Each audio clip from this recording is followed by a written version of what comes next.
গাছ, তোমরা এই গাছটার ধারে কাছেও যাবে না, গেলে কিন্তু ক্ষতিগ্রস্তদের অন্তর্ভুক্ত হবে। এটা আদমকে বলে তুমি জান্নাতে বসবাস করো, থাকো, খাও, চলাফেরা করো, সবকিছু জান্নাতের সব নাজ নেওয়ামত তুমি উপভোগ করো, কিন্তু এই গাছটার ধারে কাছে তুমি যেও না, এই গাছটার ধারে কাছে তুমি যেও না।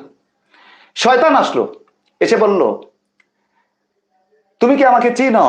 আমি তোমার নিশ্চয়ই একজন শুভাকাঙ্ক্ষী, আমি তোমার কল্যাণ ছাড়া, তুমি বিশ্বাস করো, আমি তোমাকে এমন একটা কল্যাণ দিতে পারবো যেটা কেউ দিতে পারে না।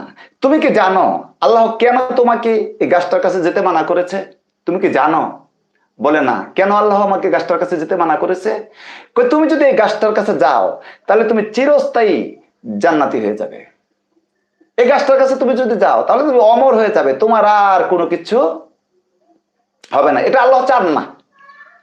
আর তুমি বিশ্বাস করো আমি তোমার খুব শুভাকাঙ্ক্ষী, আমি তোমার খুব কাছের মানুষ, আমি তোমার যতটুকু মঙ্গল চাই এটা কেউ চাবে না। আমি তোমার জন্য মঙ্গল করতে পারি, আল্লাহ তোমার কি মঙ্গল করবে? কারণ আমি তোমার শুভাকাঙ্ক্ষী। তুমি একটা কাজ করো, এই গাছটার ধারে কাছে যাও। দেখেন শয়তান কি ছাড়লো? খুব বড় শুভাকাঙ্ক্ষী এসে আসছে, মানে খুব আল্লাহ ভীরু মানুষ, আল্লাহকে ভয় করা মানুষ, তাকওয়াশীল মানুষ, এমন মানুষ